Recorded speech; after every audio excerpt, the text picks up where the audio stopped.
Finally, I'm gonna be working for like the best amusement park in the world, and everybody there is gonna be happy and as enthusiastic about the park as I am. Well, guess what? It's not like that. Welcome back to the very unofficial travel guides. I'm Morgan, and today I'm gonna give you my 10 tips to survive your summer job at an amusement park.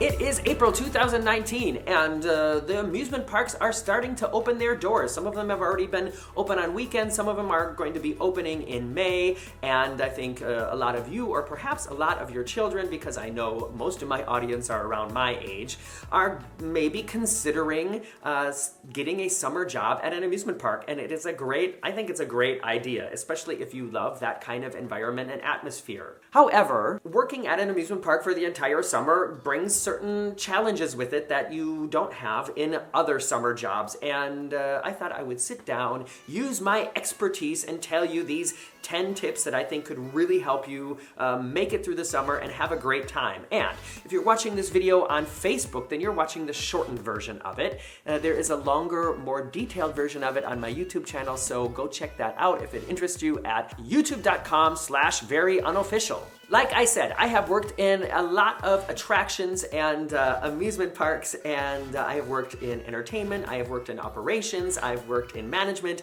I have a lot of experience over the past more than 20 years since the first park I worked at. So these tips are based on that experience, and they're things that I think will really be able to help you. Some of them are sort of fun, funny. Some of them will make you go, oh, I didn't think of that. And I have to be honest, some of them are just like real talk. And I'm gonna start out with one that I never would have thought of when I was younger, but now that I'm older, I realize how important it is, and that is, you need to have really comfortable, good shoes. Especially if you're gonna be doing anything in operations, you are going to be on your feet all day long. We're talking like 8, maybe 10, sometimes even 12 hours. Yes, 12 hours. Welcome to life in an amusement park. And it is so important to have good shoes, because if your feet feel good, the rest of you will feel good. And if your feet hurt, you're just gonna be miserable. I know it's like a totally grown up old man thing to talk about, but I'm just so serious. If you have good shoes and if your feet feel good, you're gonna feel better, and it will be easier to get through those 12-hour days. The next point I want to tell you about is also in the real talk category, and that is, take what you do seriously, because people's lives are at stake. Of course, this only applies to if you're working, like directly with guests on rides or in a water park or things like that. Most of the time, nothing bad happens, but if something arises, those people's lives are in your hands. Amusement parks are basically one of the safest things you can do. If you ride in a car to an amusement park, then you've already had the most dangerous part of your day behind you. If you're lucky, you're gonna get through your whole contract and never have any sort of serious situation that you have to deal with. You're gonna have great coworkers who are paying attention all the time and doing what they're supposed to do, and nothing bad is gonna happen. And your park, your attraction, will give you all the training that you need to deal with any situation that may arise. So pay attention in that training and do what you're supposed to do, and then you're gonna be fine. Okay, the next point I wanna make is another real talk, sort of grown-up thing, but I wish I had thought about this earlier, and that is, budget carefully or you're gonna work your ass off all summer and be broke.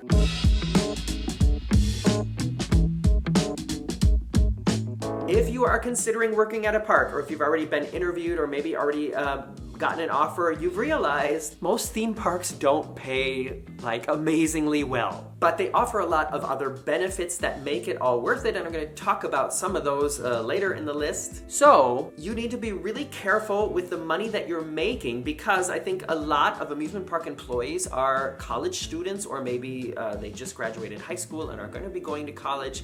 And believe me, when you get to school or when you get back to school, you're going to wish you had saved more money. If you're not good with with money, which I never was, talk with somebody, talk with your parents, talk with a friend, talk with somebody at your bank who will help you just set up like a little budget plan to help you realize, okay, from every week's paycheck or every month's paycheck, my goal is to save at least this much so that at the end of the summer, I can have this much money in the bank. I remember when I was working at Six Flags in Chicago, and I've made videos about that as well, I was in entertainment, and we were some of the highest paid seasonal employees in the park. And I thought that we were making a lot of money, and I don't remember exactly how much it is or how much it was now. But I remember I didn't have a bank account, I did have a bank account, but I wasn't I didn't have direct deposit. I was getting like a paper check, and I was taking it to the big grocery store across the street from the park and just getting it cashed every week. And I was getting cash every week. And that is like the worst thing you can do because I did not save any money that summer. I worked there all summer, and when school started again, I was like, okay, where's all my money? So in order to make it even worth it at all, budget and do everything you can to save as much money as you can while still enjoying your time there. Speaking of enjoying your time there, that brings me to the next point, and that is find a way to work all the benefits you can.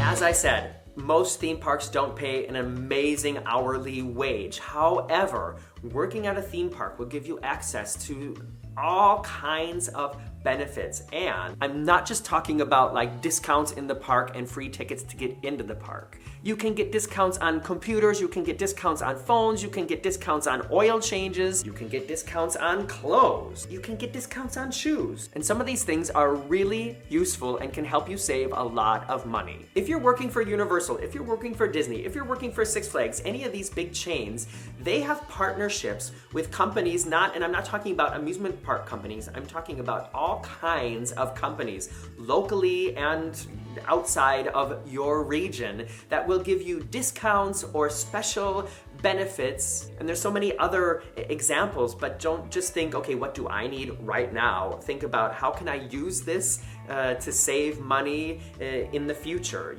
Think about, like when people have birthdays or plan ahead for Christmas, usually you learn about this stuff in your orientation in like the first few days that you're working there. And in those days, you're gonna get so much information, and it can be really confusing and overwhelming. And I think that's one of the reasons that people forget about these things. People think only about the discounts in the park or for park tickets, and they forget about all these other discounts, because when you learn about that, you're getting so much information and it just all sort of disappears in your head anyways. Okay, here's another thing that's sort of like a grown-up idea, but let me tell you why I think bringing your own food is so important.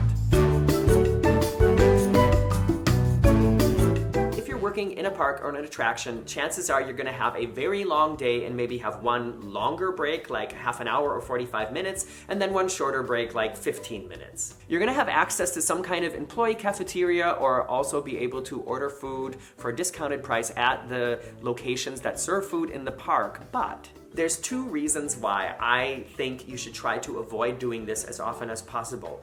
One is, you never know how crowded it's gonna be. And if you only have a half an hour break and you spend 15 minutes of it waiting to get your food, well, that sucks. And as with any sort of employee cafeteria, after a while, you're gonna start to hate the food, even if it's good. By making your own food and bringing it with, you have more control over the variety, you have more control over the nutritional value of it, and you will be able to enjoy more minutes of your break because you're not gonna have to be waiting at the counter to order and get your food. You just unwrap it and start eating, or you pop it in the microwave, warm it up, and start eating, and all your friends are gonna be waiting in line while you're like, those 10-hour, 12-hour days are exhausting, and you need your break to like relax, to sit down, to rest your feet, and to just like clear your head, check your Instagram feed, all those things. And bringing your own food with is gonna help you do all of that. Okay, the next point I'm gonna tell you is something that anybody who has ever worked in an attraction will know, and that is you need to be ready to deal with the most annoying people you will ever meet.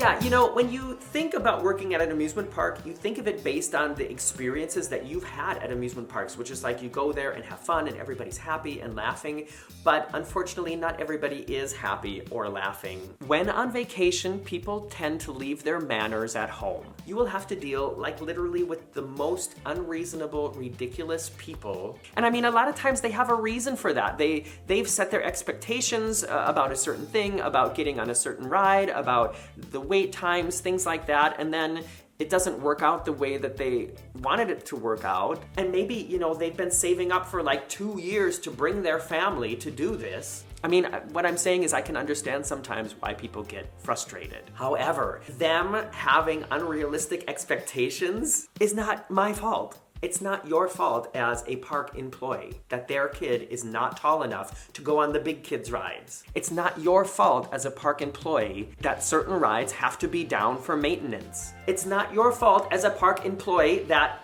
thunderstorms exist. But these guests will make it your fault and expect you to offer some kind of solution. And there are things in place that you can offer in those situations, and there are things that you can't offer, and usually the guests want that. So just bring a lot of patience with you and remember that these people have spent a lot of money. And I kind of found it, or I found it interesting to make it like a goal of mine to try to make sure that every guest encounter, even the really awful ones, that the people left at least understanding why the situation was like it was, even if I couldn't make them happy. You know what I mean? But just remember, people are not always happy at amusement parks. Which brings me to the next topic, and that is, get ready to deal with some of the most annoying coworkers. Yes, you know, I could probably make like 20 story times just about people that I've worked with at attractions and amusement parks. When I was hired as a cast member at Disney, I was like, oh my gosh, dream come true. Finally, I'm gonna be working for like the best amusement park in the world, and everybody there is gonna be happy and as enthusiastic about the park as I am. Well, guess the what? It's not like that. At every park, at every attraction I've worked at, be it in operations or in management or on stage or backstage, you will always run into the negative Nellies. These are people that are only happy if there's something to fight against. These are people that are only happy if they're unhappy. And if you've worked in an amusement park, you know what, I bet you have these kind of people in any job, but my experience is there's more of them at amusement parks and attractions, especially if you're working in entertainment. And you will run into people who've come back like 4 or 5 summers in a row, and already in the first week of the summer, they're already complaining about everything. And you want to be like, why are you here then? Why did you come back? But there they are. So the tip I can give you is find the good ones. Find the people who are like-minded like you and hang out with them, and just try to tune out those other people and know they have their reasons for being like they are, and no matter how positive you are, you're probably not going to be able to change them. The next topic I want to talk about is sort of related to those last few points, and that is, don't trash talk your park. Work is over and the guests are gone and the parks are closed and the lights are off, and you go out to Denny's or you go out to the bar or wherever you go after the park is closed. It's important to, like share experiences, to talk about what's going on, but just be observant of how much you're talking about is negative and how much is positive, and try to keep a healthy balance, because as with anything, the more you do it, the better you get at it. And if you're just complaining all the time, then eventually you're gonna convince yourself and the friends you hang out with that your job sucks. And then you'll become one of those negative Nellies that nobody wants to hang out with, but nobody's gonna tell you that. They're just gonna stop hanging out with you. Or you're gonna start attracting all those negative people, and then you're gonna start hating the job too. And if you get to the point where you realize there's nothing you enjoy about your job, there's nothing you enjoy about your attraction, there's nothing you enjoy about the people you work with, well then you have 2 options. One is go to management and ask if you can be maybe transferred to another attraction or another department. And the other one is leave. Yes, please do one of those two things to try to make your life and the life of the people you work with better. All right, moving on. The next thing I want to say is please do everything you can to fulfill your contract. If you're a temporary seasonal employee of an amusement park, then you're going to have set up some kind of contract in the beginning that you're supposed to work from this day until that day.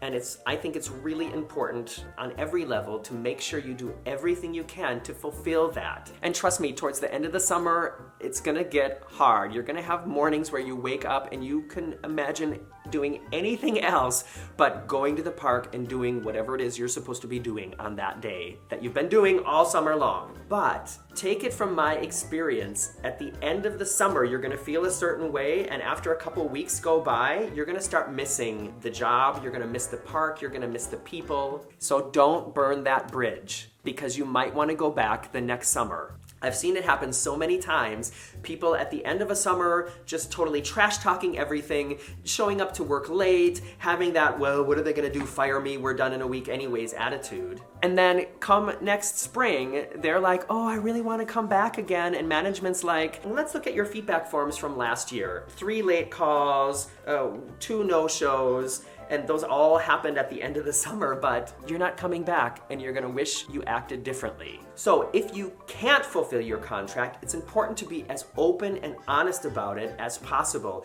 Go to your team leader, go to your supervisor, go to your manager, explain the situation, tell them that you're really sorry about it, but your situation has changed. Be honest and open about the reasons, because I promise you, you don't want to burn that bridge, because you might want to go back next summer. All right, the final thing that I'm going to tell you is keep a journal. This is something that I did a little bit, and I wish I had done more of it, just because you're gonna have some amazing experiences, you're gonna have some amazing guest experiences, friend experiences, just fun things, or maybe even challenging things that you learned a lot from. But after a while, every day sort of blends together because so many similar things happen every day. And if you just take, like 5, 10, maybe 15 minutes every day or every morning to keep a little journal about what happened that day, positive things, negative things, maybe interesting things. Maybe it's who you went out with that night. Maybe it's who you went home with that night. I never did anything like that. Maybe it's a certain guest encounter, a positive one or a negative one, or how many shows you did. Just write it down, and here's why. Because when you grow up and are working in some other totally different kind of job, you are gonna love finding those journals and going back and reading about those things. All right, I'm Morgan from the Very Unofficial Travel Guides. You can follow me on Facebook, Instagram, YouTube, Twitter, and Patreon. Be sure to share this video with somebody you think it might help. And I'll be back here in front of the red sofa next week. Bye-bye.